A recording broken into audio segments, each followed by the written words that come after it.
करौथा गांव है एक, जिला रोहतक के अंदर, रोहतक झज्जर रोड पे। और वहाँ गरीबदास जी का मूल गांव था, धनखड़ गोत्र उनका। और वो किसान यानी जाट किसान उस घर में जन्म था उनका। उनके जो पिताजी थे वो गांव छुडानी में ब्याहे थे, यानी गरीबदास जी के नानके थे वो छुडानी में। और गरीबदास जी की माता का कोई भाई नहीं था, जिस कारण से गरीबदास जी के पूज्य पिताजी श्री बलराम जी नाम था उनका, धनखड़। और वो अपने ससुराल में घर जमाई रहने लग गए थे। वहाँ ज़मीन बहुत घनी थी, आज के 1400 एकड़ ज़मीन, उस समय के 2500 बीघा, वो बीघा दूसरा होता था। तो इतनी ज़मीन संपत्ति थी, तो वहाँ रहने लग गए। वहाँ जाने के बाद, छुडानी में जाने के बाद 12 वर्ष के उपरांत गरीबदास जी का जन्म हुआ था। और गरीबदास जी आजीवन वहीं रहे, उनकी संतति है आज भी। आधा गांव लगभग धनखड़ गोत्र से है, छुडानी, जिला झज्जर, हरियाणा। तो गरीबदास जी का ज़्यादा आना जाना करौथा गांव में ही रहा, क्योंकि भाईचारा वहीं था। तो कहने का भाव दास का ये है कि गरीबदास जी जब 10 वर्ष के हो गए, और अपने ही, क्योंकि तब तो उन्हीं की सारा कुछ हो चुका था, नाना जी की सारी संपत्ति उन्हीं की थी। लगभग 150 गव्वे रखा करते थे, क्योंकि ज़मीन बहुत थी, उसमें चरागाह बना देते, वर्षा हो जाती, कुछ खाने के लिए गेहूँ जौ आदि बीज लेते, चने सरसों हो जाती। बाकी की ज़मीन को पशुओं के लिए ही वो प्रयोग किया करते थे, पशुपालन करते थे। उसके साथ साथ 2-4 किराए के पाली होते थे गांव के, और कुछ ऐसे व्यक्ति होते थे जो गव्वे रखते थे, लेकिन उनके पास अपनी ज़मीन नहीं होती थी, वो भी उसी में चराया करते थे। ऐसे पहले आपस में बड़ा प्रेम होता था। जो पैसे वाले व्यक्ति गरीबों की बहुत मदद किया करते थे, निस्वार्थ किया करते थे। तो ऐसे 10-12 पाली गवाले इकट्ठे होकर प्रतिदिन गौवें चराने जाया करते थे। अपनात्मा, ये वो शुभ दिन है द्वादशी का, जो आप और हम ये त्यौहार मनाने जा रहे हैं। हमारे संतों के ये त्यौहार हैं, और ये वो अनमोल त्यौहार हैं कि जिस भगवान के लिए हम भटक रहे हैं। राजाओं ने राज त्याग दिए, ऋषि महर्षियों ने शरीर गाल दिए तपस्याएं करके, लेकिन इस काल भगवान ने रास्ता ठीक नहीं दिया उनको।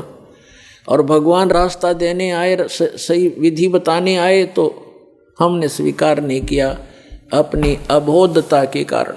फाल्गुन सुदी यानी फाल्गुन मास की चांदनी द्वादशी दिन के 10 बजे, जैसे आजकल आप देख रहे हो बाहर धूप खूब हो जाती है, तो गव्वें चल रही थी। वो सभी 10-12 पाली इकट्ठे होकर के खाना खा रहे थे। सुबह सुबह का वक्त से चले जाते थे लेकर के 6 बजे, 7 बजे, 5 बजे पशुओं को। 10 बजे से वहाँ अपना खाना खा रहे थे, लगभग खाना खाने ही वाले थे। तभी परमात्मा आए सतलोक से, एक महात्मा, जिंदा महात्मा का रूप बना के, और थोड़ी सी दूरी पर, 500 फुट की दूरी पर आसमान से आकर वहाँ पृथ्वी पर अवतरित हुए। और ऐसे उसके साथ से रास्ता था, जिस वृक्ष के नीचे, जंडी के पेड़ के नीचे वो खाना खा रहे थे बच्चे बैठ कर, कुछ बड़े थे कुछ बालक थे। उसके साथ से रास्ता जाता था दूसरे गांव को, कबलाना गांव से, छुडानी से कबलाना गांव सीमा लगती है। उस सीमा के ऊपर ही छुडानी के खेतों में परमात्मा वहां आकर अवतरित हुए। और उस रास्ते पर ऐसे जैसे राहगीर, एक यात्री चलता है पैदल, ऐसे चलते आ रहे थे। उन पालियों ने देखा कि महाराज जी आ गए, महात्मा जी, और प्रणाम किया। सभी ने राम राम कहा, परमात्मा ने भी राम राम का उत्तर दिया। तो जितने भी वहाँ पाली गवाले थे उन्होंने कहा, महाराज जी भोजन पाओ, आ जाओ भोजन खा लो। परमात्मा ने कहा, भी भोजन तो मैं अपने गांव से खा कर आया हूँ, बच्चों ने सोचा कोई डेरा होगा कि कहाँ से आए हो महात्मा जी। उन्होंने कहा कि मैं सतलोक से चलकर आया हूँ भाई, मेरा गांव है सतलोक। बच्चों ने सोचा होगा कोई सतलोक गांव भी होगा भाई कितना। फिर महाराज जी भोजन खा लो, भोजन नहीं खाओगे ना तो दूध तो पीना पड़ेगा अपना, क्योंकि हम अतिथि को ऐसे बगैर खाए पिए जाने नहीं देते। एक प्रेम भाव से आतिथ्य सत्कार करने के लिए उन्होंने ऐसे बोला। तो परमात्मा ने कहा भाई दूध पिलाना चाहते हो तो पिला दो, मैं कंवारी गाय का दूध पीता हूँ। अब जो बड़े बड़े पाली थे, कोई 40 वर्ष का, कोई 50 वर्ष का, कोई 30 वर्ष का, कोई 20 वर्ष का, वो कहने लगे महाराज जी आपकी दूध पीने की नीत नहीं है, आप तो मजाक करते हो। कंवारी गाय कोई दूध दे सकती है? गाय तो जिसको बच्चा हो चुका हो, लागड़ गाय ही दूध दे सकती है। परमात्मा बोले भाई देख लो, यदि दूध पिलाना है तो कंवारी गाय का पीता हूँ। तब गरीबदास जी खड़े हुए, 10 वर्ष के बालक थे। कहते पिछले तप से होत हैं पूर्ण हंस मुराद। पिछले संस्कार से प्रेरणा बनती है। जो आप यहाँ पहुँचे क्रोथा में ऐसे नहीं आते। इस ज्ञान को दुनिया सुनने लग रही है और कह लाखों लोग करोड़ों लोग सुनते हैं और कौन पहुँच पाते हैं। पिछले जब से होत है पूर्ण हंस मुराद, पिछले संस्कारों से ये सब काम मनोकामनाएं पूर्ण हुआ करती हैं। तो एकदम खड़े हुए जैसे बालक लीला करते हैं, अबोध बालक सा। एक गाय थी, बछिया थी उनकी एक बहुत प्रिय, उसके गले में एक छोटा सा रस्सा बांध रखा था। उस रस्से को पकड़ के ले आए, वह साथ साथ चल पड़ती थी गरीबदास जी के, जहाँ ले जाता तो वह ऐसी शरीफ सी थी। और वो गाय थी 1-1.5 वर्ष की, दूध छोड़ रखा था माँ का पीना, अभी नए दूध हो ही नहीं थी वो, यानी गर्भ नहीं धारण किया था, सांड ने टच नहीं की थी, अनब्यावर कहते हैं उसको। वेदों में ऋग्वेद मंडल नंबर 9 सूक्त नंबर 1 मंत्र 9 में यही स्पष्टीकरण दिया है कि जब वो परमात्मा आता है तो कंवारी अभियदन्या धेनु शृणंती, मतलब कंवारी गाय से उसके परिवर्ष की लीला होती है और कंवारी गाय का दूध पीता। तो गरीबदास जी ने कहा देखो महाराज जी, इसका बालक तो बच्चा तो है नहीं कोई, हैं छोटे छोटे थन सतन हैं इसके, यह दूध कैसे देगी। तो परमात्मा ने कहा, खड़े वह बछिया खड़ी थी और ऐसे थपकी मारी, लंबे लंबे सतन हो गए और कहा परमात्मा ने कि कोई सफ़ेद कोई पात्र लाओ साफ। तो मिट्टी के पात्र होते थे, उनको मांझ धोकर रखा हुआ था, जैसे लस्सी का ले जाते हैं, वो उन्होंने खाली कर लिया था, धो भी लिया था। कहने लगे ये ला पात्र, इसके नीचे रख ले भाई। गरीबदास जी नीचे बैठ गए। कबीर परमात्मा ने कमर पर थपथपी लगा दिया, आशीर्वाद दिया बछिया को। लंबे लंबे सतन हो गए नो, 3-3, 4-4 इंच के, और दूध की धार बंद गई और वो पात्र भर गया, फिर बंद हो गई अपने आप। पुणात्मा गरीबदास जी ने वो सारा का सारा दूध परमेश्वर को दे दिया। परमेश्वर ने थोड़ा सा पिया और फिर कहा ले बच्चों पी लो, ये अमृत है, इस लोक से नहीं, ये मेरे सतलोक से आया है। लेकिन जो बड़े अपने आप में बुद्धिमान मानने थे, अकलबंद मानने थे, वह कहने लगे हम ना पीवाएं, पाप का दूध है। तंत्र जंतर मंतर करके कुंवारी बछिया का निकाल दिया, हम ना पीवा कुंवारी बछिया का दूध, ये तो पाप का दूध है।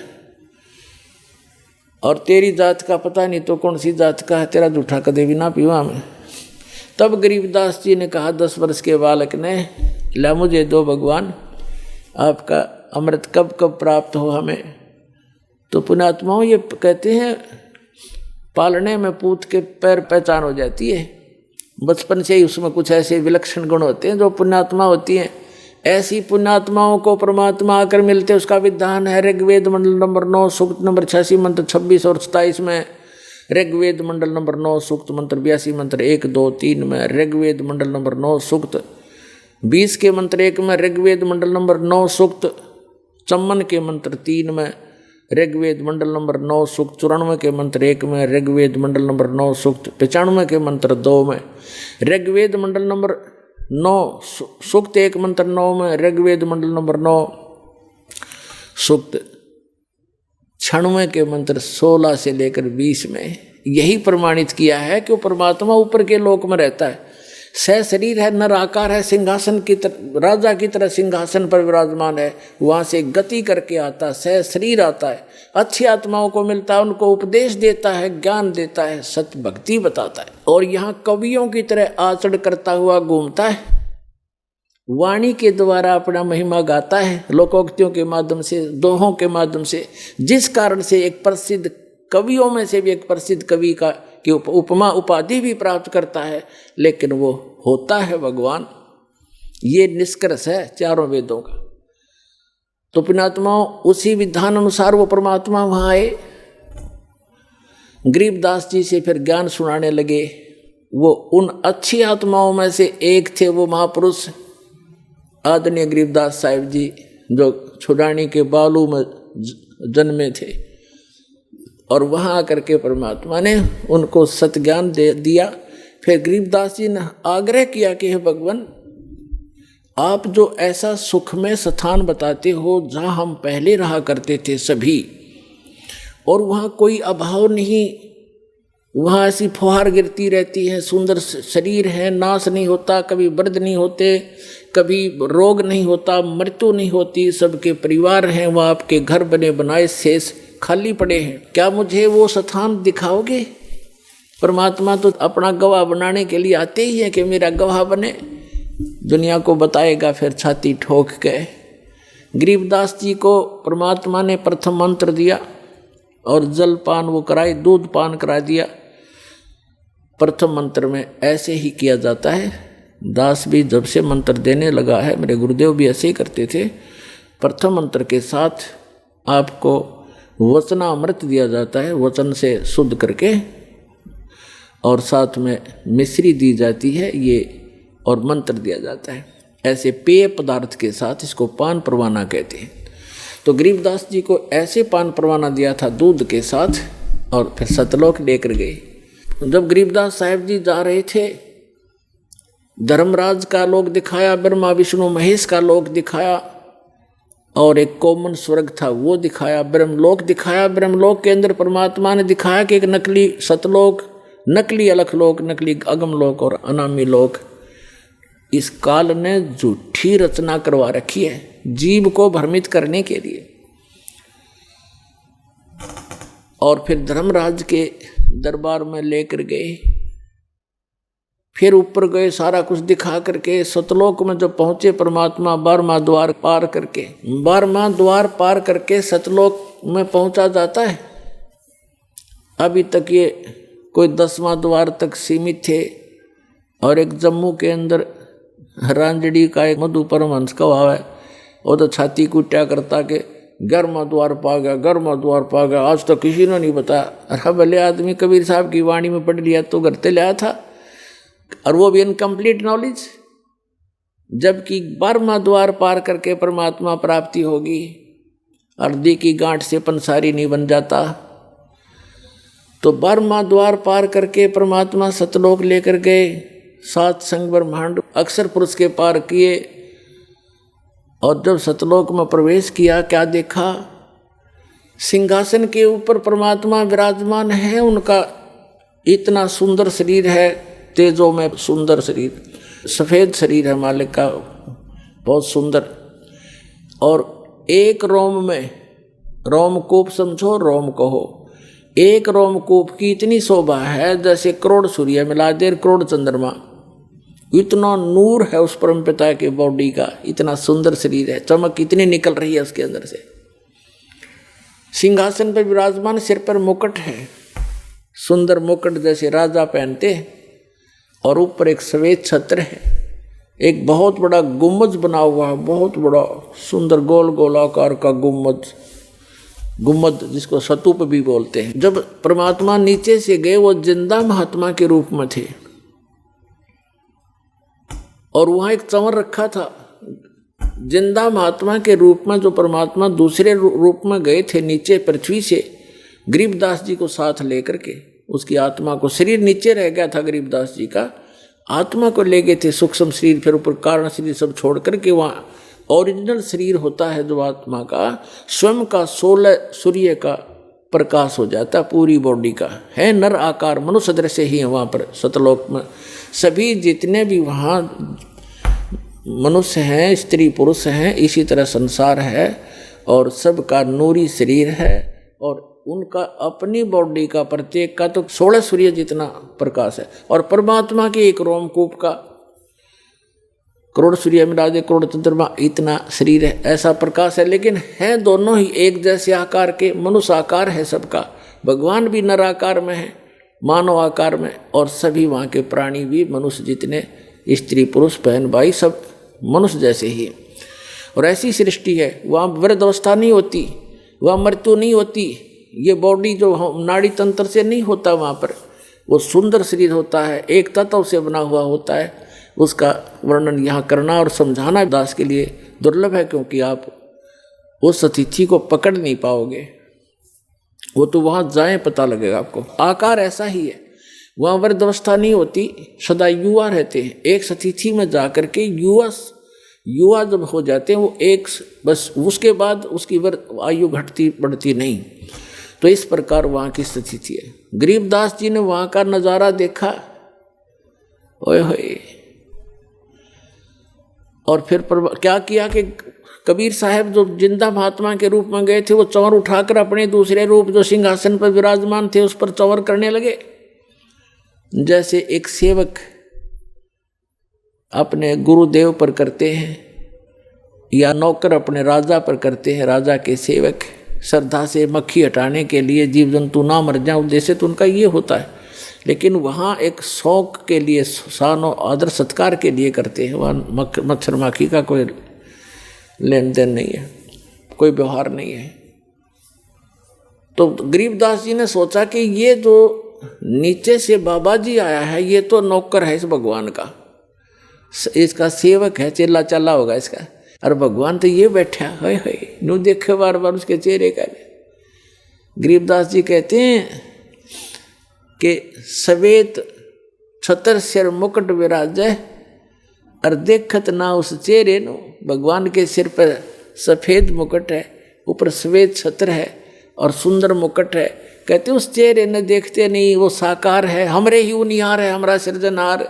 उनिहार माने हमारी शकल का, हमारे जैसा है हमारा भगवान, हमारा सृजनहार। तो गरीबदास जी असमंजस में पड़ गए, भी ये क्या चक्कर है। उन्होंने देखा ये है भगवान तय। इतने में क्या हुआ कि वो खड़ा हो गए, जो सिंहासन पर विराजमान थे तेजो में शरीर युक्त परमात्मा सतपुरुष, वो खड़े हुए। और जो बाबा जी रूप में साधु जिंदा महात्मा के रूप में नीचे से गए थे, वो उस सिंहासन पर विराजमान हुए। और वो तेजो में नूर शरीर वाला जो भगवान दिखाई दे था, वो चमर उठाकर उस जिंदा महात्मा वाले बॉडी पर, शरीर पर, सिंहासन पर विराजमान पर चंवर करने लगे एक सेवक की तरह। अब गरीबदास जी कभी बाबा जी की तरफ देखे, कभी भगवान की तरफ देख रहे थे। अब सोच रहे थे मन में कि बाबा जी था छांडी भाई, भगवान इसका ऊपर चंवर करे, ये क्या चक्कर है। इतने में क्या हुआ कि वो तेजो में शरीर और जिंदा वाले शरीर में समा गया। अकेले वो कबीर भगवान जो नीचे से एक जिंदा महात्मा के रूप में गए थे, अनंत कोट ब्रह्मांड के सिंहासन पर विराजमान है और चंवर अपने आप हो रहा है। और परमात्मा का, जिंदा महात्मा का रूप फिर उतना ही नूरी बन गया, इतना तेज बन गया और सकल न्यों की न्यों। तब परमात्मा ने कहा था कि गरीबदास, जहां तुम रह रहे हो बालक, वो एक पुनिशमेंट प्लेस है, वो एक प्रिजन है तुम्हारे लिए, एक कारागार है, वहाँ कोई जीव सुखी नहीं। अब वहाँ से जब देखते हैं ऊपर जाकर के आत्मा निर्मल हो जाती है और वहाँ इतनी तेज दृष्टि होती है, यहाँ की सुई सुई देख सकता वहाँ का गया हुआ व्यक्ति। इतनी आत्मा की आई का इतना तेज है उसकी नज़र। तब गरीबदास जी नीचे देख रहा है, ओए ऐसे दिख रहे जैसे कीड़े मकोड़े तंग पा रहे हो। प्रत्येक की बॉडी के अंदर का सामान भी दिखाई देता वहाँ से, इसके अंदर क्या है। इसमें ब्लड की नदियाँ बह रही हैं, नाड़ियाँ, इनके अंदर ब्लड बह रहा, वो भी उसके अंदर भी करोड़ों जीव घूम रहे हैं, हाँ मचल मचा रहे हैं, इधर घूम रहे हैं, टट्टी पेशाब हार्ड मांस ये दिखाई देता है। अब तो हमारी आँखों पर चर्बी डाल रखी है हमने, ये सब कुछ दिखाई देता है। इससे कि पॉलिश पे, पाउडर पे, दिन रात लिपस्टिक लाण पे, डंगे पर डंगा लाण पे हम अपना जीवन नाश कर देते हैं। और 1 सेकंड में मृत्यु हो जाती है, इसमें कीड़े पड़ जाते हैं, जख्म हो जाता है। इसके अंदर हम संतुष्ट हुए बैठे हैं और यहाँ की बकवादों में जीवन नाश करते हैं, जब वहाँ जाकर पता चलता है।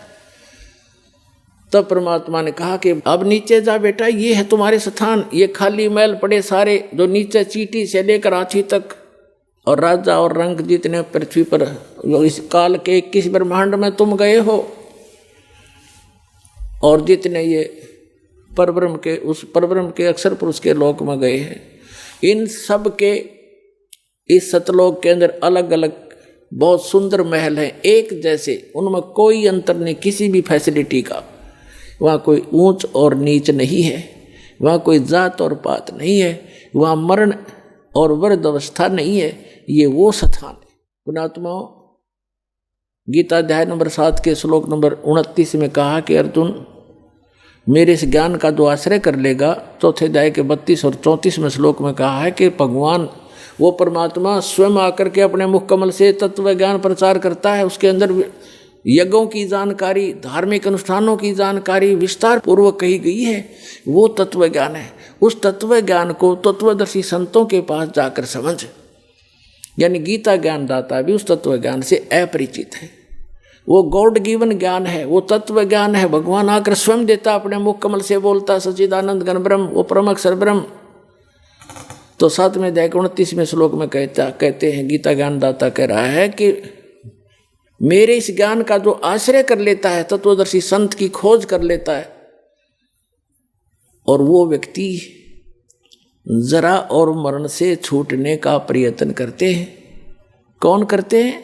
जो संपूर्ण अध्यात्म से परिचित और सभी कर्मों से परिचित वो व्यक्ति जरा यानी बुढ़ापा और मरण माने मृत्यु से मोक्ष के लिए, सदा के लिए, छुटकारे के लिए प्रयत्न करते हैं, जो उस तत्व ब्रह्म से परिचित हो चुके हैं, सारे अध्यात्म ज्ञान से परिचित हो चुके और सब कर्मों से परिचित हैं। जैसे आज के सत्संग में एक विशेष ये भी दास बता रहा है कि ऐसे कर्म नहीं करने चाहिए जिनसे हमें वो भोगने को दुबर हों, भारी हों। उनसे बचने के लिए ज्ञान है, इस ज्ञान से फिर अपने आप हाथ सिकुड़ जाएगा आपका। तो ये कंप्लीट स्पिरिचुअल नॉलेज है, अध्यात्म ज्ञान है। और ये कर्म बताए जाते हैं कि इनसे जो परिचित हो जाता है वो केवल जरा और मरण से छूटने का ही प्रयत्न करता है। तो फिर अर्जुन ने पूछा कि किम तत्परम, 8वें अध्याय के प्रथम मंत्र में, तीसरे मंत्र में उत्तर दिया 8वें अध्याय के गीता में कि वो परम अक्षर ब्रह्म है। तो पुण्यात्माओं, वो स्थान है सतलोक जहाँ जरा और मरण नहीं है। गीता ज्ञान दाता अपने विषय में कहता है कि अर्जुन, चौथे अध्याय के 5 और 9 श्लोक में कि अर्जुन, तेरे और मेरे बहुत जन्म हो चुके, तू नहीं जानता, मैं जानता हूँ। अध्याय नंबर 10 के श्लोक नंबर 2 में गीता में, अध्याय नंबर 2 के श्लोक 12 में गीता ज्ञान दाता कहता है, अर्जुन, जन्म मृत्यु तेरी भी और मेरी भी सदा बनी रहेगी यदि मेरी शरण में रहना है। 8वें अध्याय के 13वें श्लोक में कहा कि मेरा तो ओम नाम है मुझ ब्रह्म का, और इसको भक्ति करता हुआ अंतिम सांस तक जाएगा तो मुझे प्राप्त होगा, इस यह गति प्राप्त होगी जो ओम से मिलने वाली है। उस ओम के जाप से ब्रह्मलोक प्राप्ति है। 8वें अध्याय के 16वें श्लोक में बताया है कि ब्रह्मलोक में गए हुए प्राणी भी पुनरावृत्ति में उनका भी जन्म मृत्यु होता है। अपनी तो स्थिति क्लियर कर दी, मेरा एक ओम नाम है और इसको जाप करने वाले का जन्म मृत्यु भी रहेगी। 8वें अध्याय के 5 और 7 में कहा कि अर्जुन, मेरी शरण में रहना है तो युद्ध करना पड़ेगा, मेरी भक्ति कर मुझे ही प्राप्त होगा, ये गारंटीड बात है। लेकिन शांति नहीं हो सकती, युद्ध करना पड़ेगा। युद्ध करने वाले को शांति कहा। फिर 18वें अध्याय के 62वें श्लोक में कहा कि तू सर्वभाव से उस परमेश्वर की शरण में जा जिसकी कृपा से तू परम शांति को और सनातन परम धाम को, शाश्वत स्थान को प्राप्त होगा। उसके लिए ऑप्शन छोड़ ही दिया कि तत्वदर्शी संतों की खोज कर वो आपको बताएंगे। गीता ज्ञानदाता उस तत्व ज्ञान से अपरिचित है, अन्यथा एक अध्याय और लिखवा देता अगर उसमें उसको ज्ञान होता। 18वें अध्याय 15वें अध्याय के 1 से 4 का सारांश है कि तत्वदर्शी संत की पहचान भी बताई है कि जो उल्टे लटके हुए संसार रूपी वृक्ष के सभी छंद बता देगा, सभी विभाग बता देगा, जड़ से लेकर पत्तों तक सवेदवित, वह वेद के तात्पर्य को जानने वाला तत्वदर्शी संत है। उसके पश्चात परमेश्वर के उस परम पद की खोज करनी चाहिए। 15वें अध्याय के 4 श्लोक में, कि जहां जाने के बाद साधक फिर लौटकर कभी संसार में नहीं आते। तो वो स्थान है सतलोक, जो गरीबदास साहिब को परमात्मा ने दिखाया। फिर गरीबदास जी से कहा कि जा बेटा नीचे जाओ। गरीबदास जी कहने लगे, हे भगवान, इसे गंदे लोक में मुझे ना भेजो मेरे दाता, जिधर तो देखने को दिल नहीं कर रहा। यहाँ की स्वर्ग की यह हालत है और नीचे तो और बुरा हाल हो रहा है।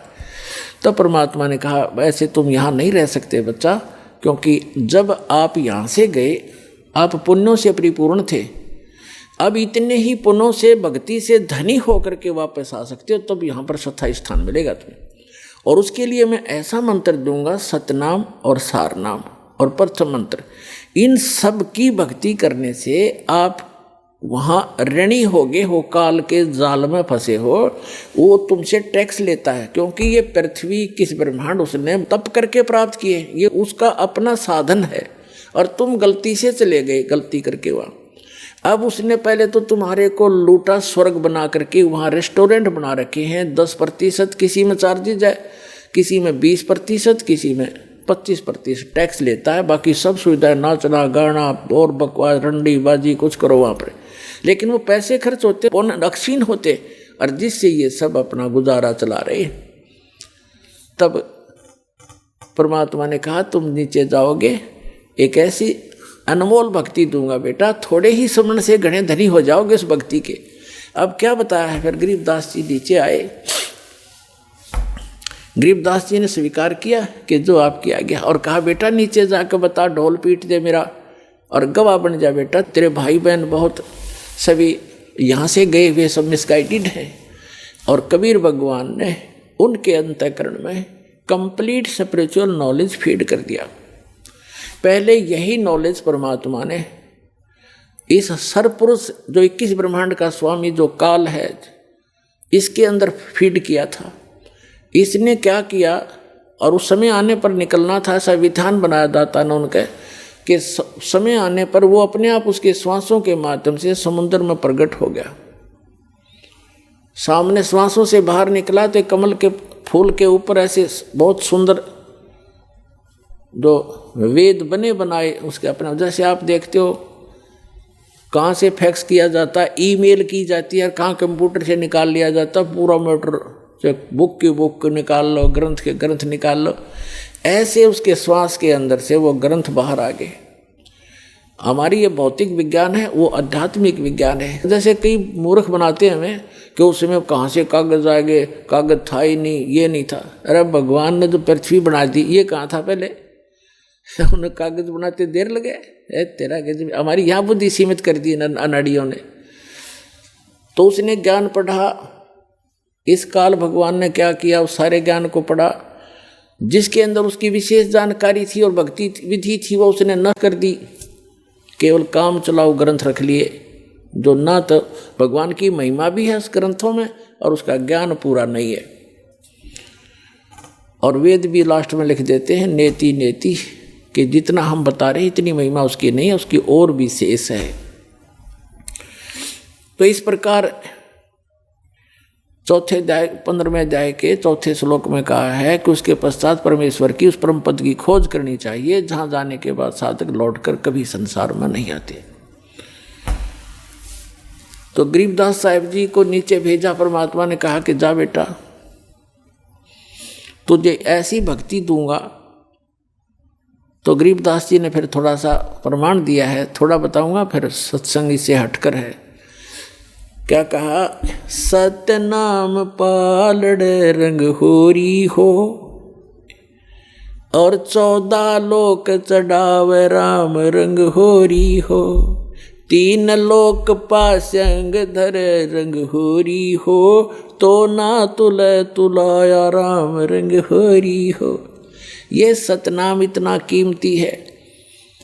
ये सतनाम सतनाम नहीं है, ये 2 अक्षर का वो सतनाम, जिसमें एक ओम मंत्र है, एक तत् सांकेतिक है। गीता अध्याय नंबर 17 के श्लोक नंबर 23 में ये कंप्लीट मंत्र लिखा है, ओम तत्सत। लेकिन ओम तो सीधा है, लेकिन तत् और सत ये सांकेतिक है, ये कोड वर्ड है। ये इस दास के अतिरिक्त विश्व में किसी के पास नहीं है और ना कोई अधिकारी है।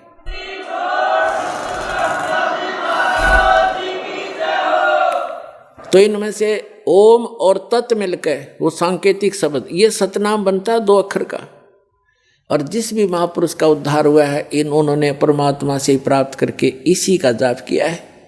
उनको भगवान स्वयं आए गुरु रूप में, या कोई गुरु से गुरु अपना शिष्य बना करके उनको गुरु पद पर आगे उनका उद्धार किया। इसी मंत्र से सबका उद्धार हुआ। इसके अतिरिक्त कोई विश्व मंत्र नहीं है जो इस जरा और मरण में समाप्त कर सके।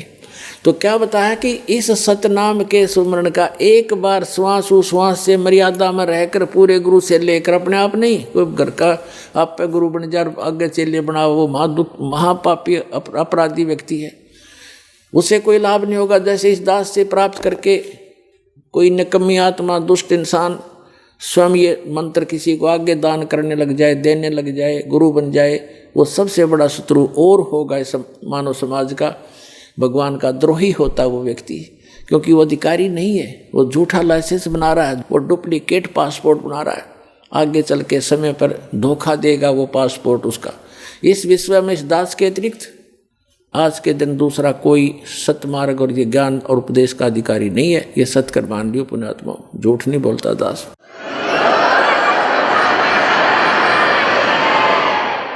और कोई मान बढ़ाई की बात नहीं, आपको आगाह कर रहा हूँ कि नकलियों में फंस के तो हमने इतने जीवन नाश कर लिए। तो कहने का भाव ये है कि गरीबदास जी को जो परमात्मा ने बताया कि ये एक सतनाम इतना कीमती है, एक बार श्वास उश्वास से एक बार सिमरण करने का कितना धन, कितनी वैल्यू है इसकी, कितनी कीमत है। कहते हैं जैसे ताखड़ी के एक पलड़े में तो सतनाम दर दे, एक सिमरण की कमाई मर्यादा में रह कर ली हुई, और दूसरी तरफ 14 लोक चढ़ावे, जैसे शिव का लोक, विष्णु का लोक, ब्रह्मा का लोक, दुर्गा का लोक, धर्मराज का लोक, और भाई जो ऊपर ये 7 खेड़े ब्रह्मलोक के अंदर और कई भी भाग बना रखे हैं इसने, ये नीचे का तल वतल ततल ये सारे दर दे। और 3 लोक, ये पृथ्वी लोक और पाताल लोक और स्वर्ग लोक, इन तीनों को तो पासंग रख दे। अब पासंग वर्तमान के, क्योंकि जो ग्रंथ साहिब लिखा गया ये गरीबदास साहिब जी ने अपनी वाणी में लिखा, अमृत वचन वही है जो गॉड गिवन है, लैंग्वेज अपनी बोल बता दी ताकि वहाँ के लोग आसानी से समझ सके। इसलिए पासंग उसको कहते थे। हमारा दास का जन्म एक किसान परिवार में हुआ, तो हमारे यहाँ कोई गेहूँ बाजरा ज्वार लेने के लिए आते थे व्यापारी लोग, तो उनको हमारे पिताजी कहते थे भाई पहले तू अपनी तराजू चेक करा, एररलेस तो या कैसी है, कोई इसमें डांडी तो नहीं मार रहा, तो डांडी माने उसमें गड़बड़ तो नहीं है कोई, तो चेक कराते थे। यदि उसमें कोई लगता था टेढ़ा मेढ़ा है वो, तो जो कनक, जैसे गेहूं तोल रहे हैं, गेहूं का सौदा करना ढेर पड़ा है, उसमें से एक मुट्ठी गेहूं लेकर के उस पलड़े में रख देते थे जिसमें एरर होती थी, फिर वह तखड़ी बराबर हो जाती थी, एररलेस हो जाती थी। तो वो इतने की गेहूं जो अलग से डाले वो सौदे में नहीं थे, वो तो पासिंग रखी थी उस तराजू को ठीक करने के लिए। अब विचार करना एक एक बात कितनी वैल्यूएबल है इनकी महापुरुषों की। कहते सतनाम पालड़े रंग होरी हो, एक तरफ सतनाम और दूसरी तरफ 14 लोक चढ़ावे राम रंग होरी हो, 3 लोक पासंग धर रंग होरी हो। ये पृथ्वी लोक, स्वर्ग लोक और पाताल लोक। कहते ये तो सौदे में मत गिना इसने तय, ये तो किसी खाते में आम एक छोटा सा सरपंच बन जा, वो धरती तोल दे, चेयरमैन बन जा तो पता नहीं क्या बन जा, एमएलए एमपी मंत्री मुख्यमंत्री बन गए, छोटे से टुकड़े के धरती तोल देते हैं। परमात्मा कहते हैं ये तो 3 लोक भी उस भगत के पास जो धन है, और ये नकली धन जो अस्थायी राजाओं का राज पूरी पृथ्वी पर हो तो छोड़ के जाना एक दिन, और ये ऐसा धन है जो आपके यहाँ भी साथ देगा और सतलोक में जाएगा। आपका कभी खर्च नहीं होगा, ये ऐसा धन है। तो क्या बताया है, सतनाम पालड़े रंग होरी हो, 14 लोक चुड़ाव राम रंग होरी हो, 3 लोक पासंग धरे रंग होरी हो, तो ना तुला तुलाया राम रंग होरी हो। एक सिमरन सतनाम का विधिवत, तो इतने आप खाली होगे, भक्तिहीन होगे, पैसे के लिए भटकते फिरते हैं सारा दिन, और 36 झूठ बोलते हैं, 100 बार पता नहीं मन में दोष आते हैं, पशु से भी ज़्यादा मेहनत करते हैं, तब भी पेट गुजारा नहीं चलता आपका। और इस परमात्मा की शरण में आके देखना, सद्भक्ति करना, भक्ति धन तो इकट्ठा होगा अलग से आपका, और यहाँ की सुख सुविधा तो आपको रूंगे में देगा भगवान। रूंगा, अब रूंगा समझाना पड़ेगा, थोड़ा रूंगा और बताता हूँ। हम अब तो बच्चों को याद भी नहीं होगा, पहले हम छोटे छोटे थे जब हमारी दादी, जैसे कोई सब्जी बेचने वाला कोई आता था, कोई टिंडे बेचने वाला, कोई आम बेर अंगूर अमरूद ये बेचने वाला आता था, आलू गाजर, तो वो कैसे सिस्टम था उसमें, यूँ कहा करते, गेहूं के 2 बार दूंगा माई, गेहूं एक पलड़े में, और दूसरी तरफ जैसे आलू तोलने हैं तो 2 बार गेहूं के वजन के तोल देता। फिर हमारी दादी कहा करती, भाई रूंगा और दे, वो एक आलू उठा के दे देता, ना भाई थोड़ा और दे, वो एक और दे देता, बुढ़िया राजी हो जाती, ये रूंगा मिल गया, यानी वो सौदे से बाहर जो वस्तु है फ्री की। तो परमात्मा कहते हैं जो सुख, जो आपका हमारा जो वास्तविक उद्देश्य है आपका, वो मोक्ष दिलाना, जरा और मरण से छुटवाना, सतलोक भेजना, और जो यहाँ की सुख सुविधा तो आपको रूंगे में देंगे, जिनकी फ्री ऑफ कॉस्ट कीमतें नहीं होती इसकी, ये तो ऐसे दी जाएगी आपको। तो यहाँ बताया है गरीबदास साहिब जी ने कि इतना कीमत है इस एक सतनाम की। अरे ये राधा स्वामी वाले और कितना देख ले, एक कबीरपंथी सतनाम सतनाम जाप करो सतनाम, इन सतनाम का कक्का नहीं पता है, और बात करें सतलोक जान की, सतनाम सतनाम सतगुरु सतनाम ये नाम देते हैं, ये खा के इनके पास बैठा दिया, अपना भी जीवन नाश किया, दुनिया को डुबो दिया काल के दूतों ने। तो पुण्यात्मा अब दया करी भगवान ने आपके ऊपर, वो स्वयं ही रजा बख्शा जब यो काम बढ़ा कर आगे ने, अब आपके ऊपर, इस दास के ऊपर उस परम पिता का पूरा पंजा है, आप इसको लगे रहना, आपका उद्धार 101 पीढ़ी पार हो जाएगी आपकी, ये सत्कर मान लेना। कबीर साहब कहते हैं भक्ति बीज होए जो हंसा तारों तास के 71 वंशा, जो भक्ति बीज हो, सही भक्ति कर रहा हो, उसके 101 कुल पार कर दूंगा। 42 की तो बातें छोड़ी, धर्मदास वाले घाटा जोड़ रहे, 42 वंश को मंत्र दान करने का नाम दे दिया, पार करने का, वो तो परमात्मा ने ये कहा था। धर्मदास ज़्यादा चिंतित हो गया था, एक नारायण दास को पहचान कर, जो उसका इकलौता पुत्र था, वो काल का दूत था, भगवान उसके अंदर की सती थी दिखाती थी, इतना चिंतित हो गया वो धर्मदास वैश्य सेठ, हे भगवान अब मेरा क्या होगा, हे भगवान मेरे तो काल के दूत पैदा हो गया, अब मेरा कैसे वंश चलेगा। तो परमात्मा ने कहा था कबीर जी ने कि मैं अपने कोटे से तुझे एक बालक दूंगा, उससे तेरे 42 वंश चलेंगे। फिर ये नहीं कहा था कि उन 42 वंश से जो नाम लेगा वे पार होगा, नहीं, उनको तो नाम मना दिया। परमात्मा ने कहा है कबीर वाणी चैप्टर में 136 पृष्ठ है कबीर वाणी चैप्टर का, कबीर साहब के कबीर सागर में, कि धर्मदास मेरी लाख दुहाई, ये सार नाम की दबा, सत मूल ज्ञान और मूल नाम, ये मूल नाम है, सार नाम है, मूल ज्ञान में सतनाम सार नाम सार आ जाता है, और सार नाम तक कहा था कभी जिक्र भी ना करती। तो और कब तक छुपाना है, कहते हैं मूल ज्ञान तब तक छुपाई जब तक 12 पंथ मिट जाए, और तब तक एक पंथ भी ना चला था। जब धर्मदास जी आए थे तो उन्होंने ये छुपा के रखा था, और फिर भी धर्मदास जी के ये मन में थोड़ा बहुत दोष पैदा हुआ था कि मेरे बच्चों का क्या होगा।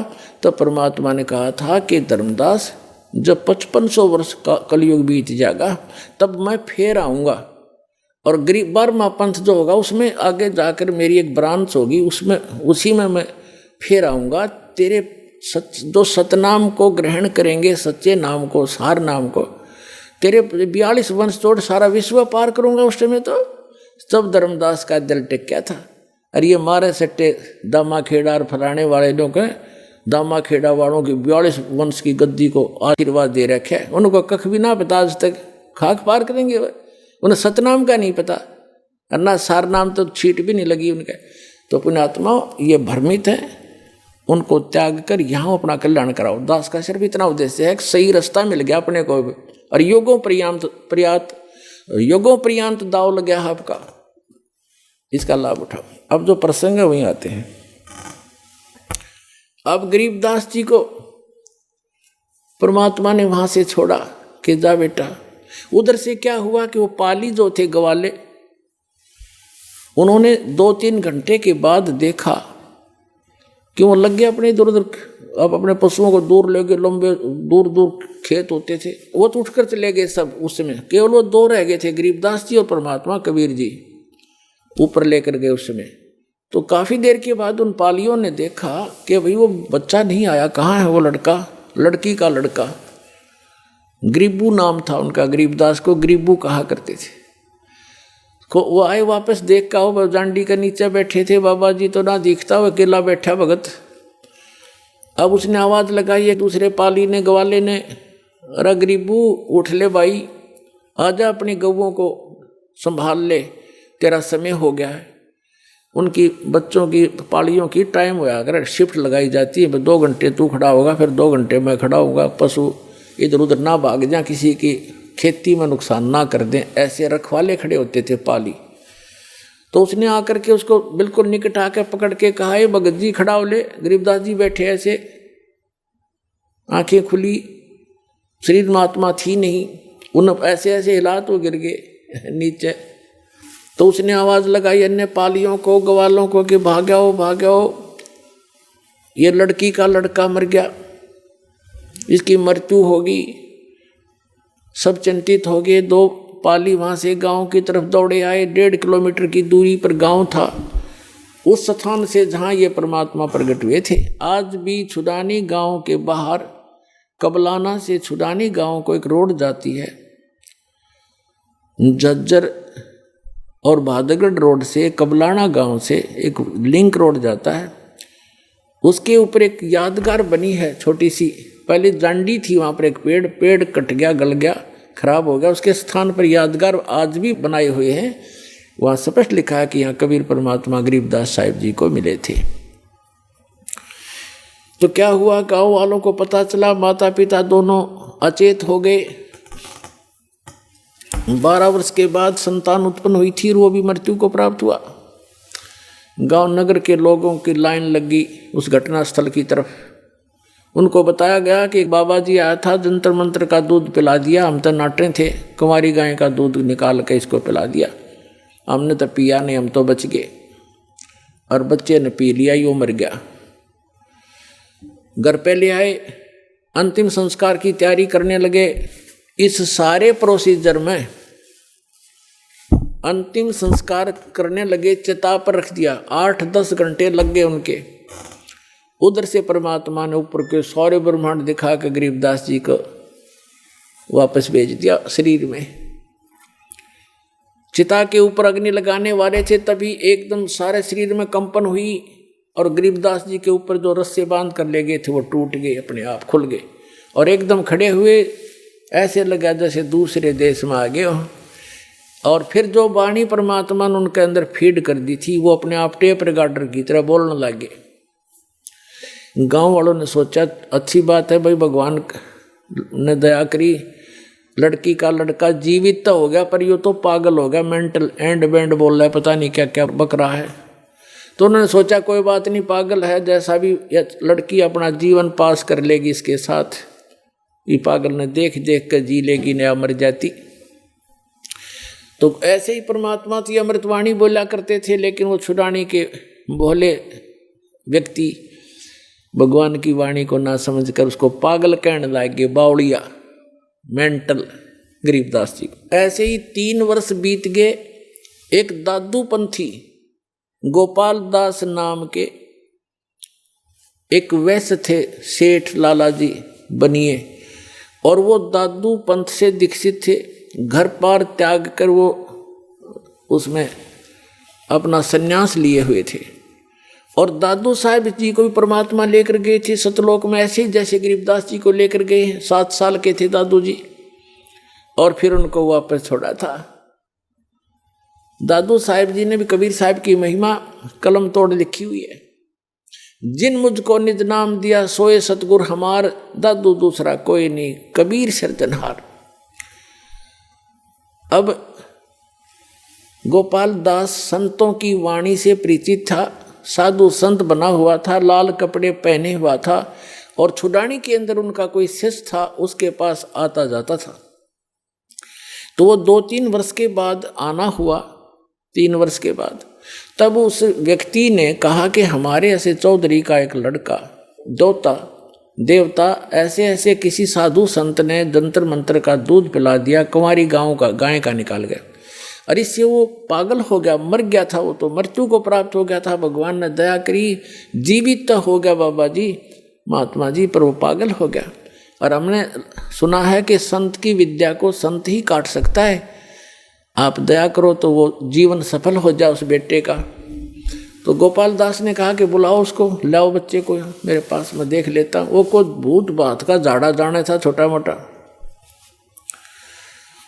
तो वहाँ से वो व्यक्ति जो उसका शिष्य था गरीबदास जी के नाना जी के पास गया, उनको बताया से ऐसे हमारे पास एक संत आए हैं और आपके दोते को कहता मैं ठीक कर दूंगा, इसको ले चलो। 5-7 और मौजूद 6 व्यक्ति समझदार से चल पड़े, लेकर गए। संत जी ने पूछा गोपाल दास ने गरीबदास जी से 13 वर्ष के बालक से कि बेटा वो कौन था जिसने तेरा जीवन नाश कर दिया? तब गरीबदास जी ने कहा कि मेरा जीवन नाश नहीं किया, मुझे तो आबाद कर दिया, बर्बाद नहीं किया, मुझे आबाद कर दिया। क्या बताया कि हम सुल्तानी नानक तारे दादू को उपदेश दिया, जात जुलाहा भेद नहीं पाया, वो कौशी माए कबीर हुआ। अब यह वाणी जब गरीबदास जी ने बोली, गोपाल दास के सारा शरीर सिहर गया, उसका आत्मा ने करण करण हुई सारे शरीर में। कैसी गजब की वाणी बोल दी कि मैं और अदम सुल्तान और नानक देव जो सिख धर्म के प्रवर्तक हैं, इसके बारे में बताया कि हम सुल्तानी नानक तारे और दादू को उपदेश दिया। नानक साहब जी को भी परमात्मा स्वयं आकर के बेई नदी से लेकर गए थे, फिर उनको तीसरे दिन वापस छोड़ा था। तो इसी प्रकार बताया कि हम सुल्तानी नानक तारे दादू को उपदेश दिया। तो आपके दादू जी को भी वही कबीर साहब मिले थे, सतलोक लेकर गए थे, वापस छोड़ा था। और जात जुलाहा भेद नहीं पाया, वो काशी माए कबीर हुआ। अब फिर क्या कहा कि अनंत कोट ब्रह्मांड का एक रति निभार और सतगुरु पुरुष कबीर हैं, ये कुल के सिरजनहार। अपना आत्माओं वो 65 साल का बूढ़ा वृद्ध गोपाल दास और 13 वर्ष के बालक के आगे हाथ जोड़ कर खड़ा हो गया और कहने लगा महाराज जी ये अमृत वाणी लिखवा दो, लिपिबद्ध करा दो, ये तो आने वाले समय में कलयुग के जीवों का उद्धार करेगी। आप तो आंखों देखी, आप तो भगवान को मिलकर आए हो।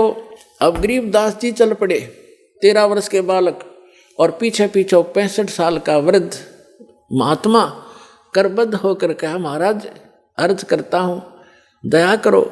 अब गांव वाले ने सोचा भाई इस बच्चे में तो को बड़ी ये बला बढ़ रही है, बाबा जी का भी असर हो गया, इसके पीछे पीछे हो लिया। अब उन्होंने सोचा इस बच्चे में कोई भयंकर भूत प्रेत है जिसका असर बाबा जी का भी हो गया, संत का। लेकिन वो संत ते पारखू था, लाल की पहचान जानता था, उसने लोक लाज नहीं करते, महापुरुष भक्त अपना कल्याण ही आधार बनाते।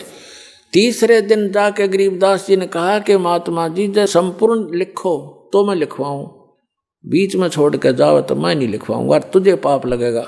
उसने कहा गोपाल दास ने जी मैं तो बाल बच्चे त्याग के और केवल वैराग ले रहा हूँ, संन्यास ले लिया, मेरा कोई काम नहीं, आप दया करो मेरे ऊपर, मैं पूरा लिखूंगा, मैं लिखना जानता हूँ, मेरा बनिए के घर जन्म है। तब गरीबदास जी के एक बेरी का बाग था, बड़बेरी बेरी का, उसके अंदर एक जांडी का पेड़ था, उसके नीचे बैठकर गरीबदास जी बोला करते और गोपाल दास लिखा करते थे। तो पुण्यात्माओं, ये जो समागम है ये उस शुभ दिन के उपलक्ष्य में है जिस दिन परमात्मा ने ये अनमोल रत्न आपको दिया, जो आज आपके ऊपर ये दास बखेर रहा है। इसको स्वीकार करो और अपना कल्याण कराओ। बोलो सतगुरुदेव।